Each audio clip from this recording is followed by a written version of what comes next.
Astro आचार channel में पंडित दिनेश दुबे का सभी को नमस्कार एवं स्वागत। बंधुओं, बुध 26 अक्टूबर को दोपहर 1:38 पर अपनी स्वराशि कन्या को छोड़कर अपनी मित्र राशि तुला में प्रवेश कर रहे हैं, जहां बुध 13 नवंबर तक रहेंगे। बंधुओं, बुध युवराज उत्तर दिशा के स्वामी नपुंसक पृथ्वी तत्व ग्रह हैं। ये पाप ग्रहों सूर्य, मंगल, राहु, केतु के साथ बैठने पर अशुभ तथा शुभ ग्रह जैसे पूर्ण चंद्रमा, शुक्र, गुरु के साथ रहने पर शुभ फल प्रदान करते हैं।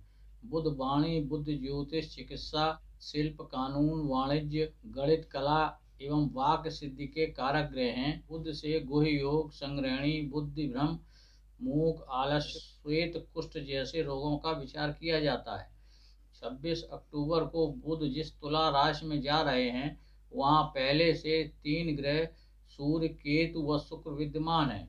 बुध के तुला में पहुंचने से तुला में चतुर्ग्रही योग बनेगा और इन चारों ग्रहों पर मार्गी शनि और राहु की दृष्टि रहेगी। तुला में इन चारों ग्रहों के संयोजन से सभी राशियों पर संभावित प्रभाव की आज चर्चा करते हैं। चलिए क्रम से शुरू करते हैं। पहली, मेष राशि वालों का बुध पराक्रम व षष्ठ का स्वामी वन सप्तम भाव पर गोचर करेगा। ऐसा बुध का चतुर्ग्रही योग व्यापार, पद प्रतिष्ठा में उन्नत तो कराएगा, लेकिन दाम्पत्य में कुछ विवाद व मतभेद संभव हैं। स्थानांतरण संभव है, नई नौकरी मिल सकती है, नौकरी में प्रोन्नति भी संभव है। व्यापार में भाइयों का सहयोग मिल सकता है। धन संचय के लिए जीवन साथी का सहयोग मिल सकता है। तकनीकी लाइन वाले लौह, शराब, तेल, सीमेंट, कोयला व्यवसायियों के लिए आय में वृद्धि संभव है। बुधवार को गणेश पूजन करें तो समस्याएं कुछ कम होंगी। अगली, वृषभ राशि वालों का बुध धन व पंचम भाव का स्वामी वन 6वें भाव पर गोचर करेगा। यह गोचर परेशानियां व समस्याएं कम करने वाला होगा। कार्य क्षेत्र, नौकरी, व्यवसाय, पद प्रतिष्ठा, मान सम्मान में उन्नति व वृद्धि संभव है। नया इन्वेस्टमेंट लाभप्रद होगा। संतानों व जीवन साथी के स्वास्थ्य का ध्यान रखें। ऋण, रोग, कानूनी विवादों में कमी आएगी। लंबी यात्रा लाभप्रद हो सकती है। कुल मिला के यह ग्रह स्थिति श्रेष्ठ रहेगी। यदि संभव हो तो हरी वस्तु का दान जरूरतमंद को दें। अगली, मिथुन राशि वालों का बुध लग्न व सुख भाव का स्वामी वन पंचम भाव पर 3 ग्रहों के साथ गोचर करेगा। नीच सूर्य के अशुभ प्रभावों में कमी आएगी। विशेष रूप से अध्यापक, प्राध्यापक, गणितज्ञ, शोधकर्ता, आचार्य, ज्योतिषी, व्यापारी वर्ग, वाणिज्य व बैंकिंग से जुड़े जातकों की प्रगति व उन्नति हो सकती है। उनके लिए यह गोचर अच्छा है, लेकिन संतानों, मित्रों व प्रेमियों को कुछ कठिनाई अनुभव हो सकती है। गुदा या मूत्र रोग हावी हो सकते हैं। गर्भवती महिलाएं विशेष सावधानी बरतें। दाम्पत्य में जीवन साथी के मान सम्मान, पद प्रतिष्ठा में वृद्धि तो होगी। वे नया व्यवसाय भी प्रारंभ कर सकते हैं, लेकिन उनसे कुछ विवाद भी संभव है। कुल मिला के यह गोचर ठीक ठाक रहने वाला है। बुधवार को पालक, मेथी, हरी पत्तेदार सब्जियां गाय को खिलाएं या दान करें। अगली, कर्क राशि वालों का बुध पराक्रम व द्वादश भाव का स्वामी वन सुख भाव में गोचर करेगा। सामान्यतः सुख भाव का बुध निष्फल रहता है, लेकिन द्वादश का स्वामी है, इसलिए बहुत अच्छा नहीं कहा जा सकता। प्रॉपर्टी में विवाद या अधिक व्यय करना पड़ सकता है। पारिवारिक सुख में कुछ बाधाएं आ सकती हैं। हालांकि व्यवसाय, पद प्रतिष्ठा, आय में वृद्धि हो सकती है।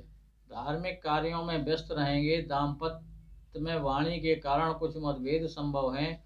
कुल मिला के यह गोचर मिला जुला प्रभाव वाला होगा। बुधवार को हरे वस्त्र का दान गणेश मंदिर में करें। अगली, सिंह राशि वालों का बुध आय व धन भाव का स्वामी वन पराक्रम पर गोचर करेगा। यह गोचर उत्तम रहने वाला है। नौकरी, पद प्रतिष्ठा में उन्नति व प्रोन्नति संभव है। नया इन्वेस्टमेंट कर सकते हैं, इससे लाभ होगा। शत्रु परास्त होंगे। यात्राओं से आकस्मिक लाभ संभव है। विदेश या लंबी यात्रा लाभप्रद हो सकती है। केवल अपने स्वयं व भाइयों के स्वास्थ्य का ध्यान रखें, प्रभावित हो सकता है। संपत्ति से लाभ की संभावना है। गर्भवती महिलाएं विशेष सावधानी बरतें। बुधवार को हरी घास का दान गौशाला में करें। अगली, कन्या राशि वालों का बुध लग्न व कर्म भाव का स्वामी वन धन भाव पर गोचर करेगा। जो जातक बौद्धिक कौशल से जुड़े हैं, जैसे अध्यापक, रिसर्च स्कॉलर, वैज्ञानिक, ज्योतिषी, मीडिया कर्मी, उनके व्यवसाय व प्रतिष्ठा बढ़ने से धन अर्जन बढ़ेगा, लेकिन कुटुंब या पैतृक संपत्ति में कुछ विवाद हो सकता है। वाणी पर नियंत्रण रखें। जीवन साथी नई संपत्ति क्रय कर सकते हैं। तकनीकी शिक्षा वालों की उन्नति की विशेष संभावना है। प्रसव में कुछ कठिनाइयां आ सकती हैं। बुधवार को मूंग का दान जरूरतमंद को करें। अगली तुला राशि पर ही बुध 3 ग्रहों सूर्य, केतु, शुक्र के साथ गोचर करेगा। बुध भाग्य व द्वादश का स्वामी बनेगा। इससे नीच सूर्य के प्रभाव कुछ कम होंगे। हालांकि द्वादशेश भी है, इस कारण मिला जुला प्रभाव होगा। दाम्पत्य में चल रहे गंभीर विवादों में कुछ कमी संभव है। व्यय अधिक होगा। लंबी या विदेश यात्रा हो सकती है। नई संपत्ति क्रय कर सकते हैं। कुछ आर्थिक हानि भी संभव है। माता के स्वास्थ्य का ध्यान रखें। वह स्वयं भी अपने स्वास्थ्य का ध्यान रखें। बुधवार को हरा वस्त्र पहनें और गणेश उपासना करें। अगली वृश्चिक राशि वालों का बुध अष्टम और आय भाव का स्वामी बन द्वादश पर गोचर करेगा। इससे व्यय अधिक होगा। हालांकि शत्रु परास्त होंगे। संतान, शिक्षा व मित्रता के लिए अच्छा है। संतान व छात्रों को नया जॉब मिल सकता है। जीवन साथी का स्वास्थ्य प्रभावित हो सकता है, जिससे व्यय बढ़ सकता है। हालांकि जीवन साथी के साथ लंबी यात्रा पर जा सकते हैं। चाचा का स्वास्थ्य भी प्रभावित हो सकता है एवं स्वयं को मूत्र, गुर्दा एवं पेट संबंधी रोग हावी हो सकते हैं। जिद्दी स्वभाव हानिकारक है, इससे बदलना ही बेहतर है। बुधवार को हरी पत्तेदार सब्जियां गाय को खिलाएं।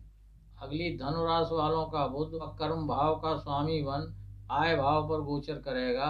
अत्यंत श्रेष्ठ गोचर है। समस्याएं कम होंगी। साढ़े साथी का अंतिम चरण चल रहा है, जो सामान्यतः अशुभ प्रभाव नहीं देता है। मान सम्मान, पद प्रतिष्ठा में वृद्धि व उन्नति होगी। जीवन साथी के संबंध बेहतर होंगे। नया वाहन संपत्ति क्रय कर सकते हैं। जीवन साथी नया व्यवसाय भी प्रारंभ कर सकते हैं, जिससे आय बढ़ेगी। न्याय, कानून, अध्यापक, चिकित्सा, ज्योतिष और मीडिया से जुड़े जातकों को विशेष रूप से लाभ की संभावना है। तकनीकी लाइन वालों को नए व पुराने इन्वेस्टमेंट से लाभ की संभावना है। केवल बड़े भाइयों और संतान शिक्षा के लिए यह गोचर कष्टप्रद रह सकता है। बुधवार को हरे रंग का फल एवं मिष्ठान गणेश मंदिर में अर्पण करें। अगली मकर राशि वालों का बुध छठवें व भाग्य भाव का स्वामी बन कर्म भाव पर गोचर करेगा। नीच सूर्य के अशुभ प्रभावों में कमी आएगी। शत्रु परास्त होंगे। व्यवसायिक शत्रु षड्यंत्र रच सकते हैं। संपत्ति या व्यवसाय के लिए लिया गया कर्ज लाभदायी रहेगा। आकस्मिक रूप से व्यवसाय में परिवर्तन करना पड़ सकता है। पिता व उच्चाधिकारियों से मतभेद व विवाद संभव है। हालांकि साढ़े साथी का मध्य चरण चल रहा है, जो ज़्यादा परेशानियां देता है, लेकिन कर्म स्थान पर स्थित शुक्र व बुध इन परेशानियों को कम जरूर करेंगे। दाम्पत्य व आय में सुधार संभव है। बुधवार को गणेश जी का पूजन करें और हरी मूंग का दान किसी जरूरतमंद को करें। अगली कुंभ राशि वालों का बुध पंचमेश व अष्टमेश वन भाग्य भाव पर गोचर करेगा। हालांकि आय व धन संचय बढ़ेगा। पद व्यवसाय में प्रोन्नति भी संभव है, लेकिन पिता का स्वास्थ्य प्रभावित हो सकता है। सफलताएं तो मिलेंगी, लेकिन उसमें व्यवधान जरूर आएंगे। शत्रु परास्त होंगे। संतान को नया जॉब मिल सकता है। सन के साढ़े साथी का प्रथम चरण चल रहा है, जिससे पैदा होने वाली समस्याएं कुछ कम होंगी। जीवन साथी के स्वास्थ्य का ध्यान रखें, प्रभावित हो सकता है। बुधवार को हरे वस्त्र का दान जरूरतमंद को करें। अंतिम मीन राशि वालों का बुध सुख व सप्तम भाव का स्वामी वन अष्टम भाव पर गोचर करेगा। सामान्यतः शुभ ग्रह अष्टम भाव पर अच्छे फल नहीं देते। हालांकि मान सम्मान, आय, व्यवसाय के लिए स्थिति सुखद व लाभकारी होगी, लेकिन दाम्पत्य व संपत्ति में विवाद संभव है। संतानों को कुछ कठिनाई अनुभव हो सकती है। हालांकि शिक्षा में पूर्णता के साथ प्रतियोगी परीक्षा में सफलता भी संभव है। संपत्ति क्रय कर सकते हैं या पैतृक संपत्ति मिल सकती है। उच्च पदाधिकारियों की प्रोन्नति संभव है। बुधवार को हरे रंग के 2 वस्त्र एक गणेश जी को और एक माँ देवी के मंदिर में अर्पण करें। बंधुओं, तुला में एक साथ सूर्य, केतु, शुक्र और बुध की युति का राशिफल मैंने आपको बताया। यह राशिफल चंद्र राशि पर आधारित है और ग्रहों के गोचर का प्रभाव जातक की मूल कुंडली में ग्रहों की स्थिति एवं वर्तमान में चल रही विंशोत्तरी दशाओं पर निर्भर करता है, जो कम या ज़्यादा हो सकता है। बंधुओं, यदि अभी तक आपने चैनल सब्सक्राइब नहीं किया है तो नीचे लाल बटन दबाकर चैनल को सब्सक्राइब कर लें, बेल आइकन भी दबा दें, जिससे मेरे प्रत्येक नए वीडियो का नोटिफिकेशन आपको मिलता रहे। यदि वीडियो आपको पसंद आया हो तो कृपया लाइक और शेयर करें। आज की बात यहीं समाप्त करते हैं। सभी बंधुओं को पुनः नमस्कार। धन्यवाद।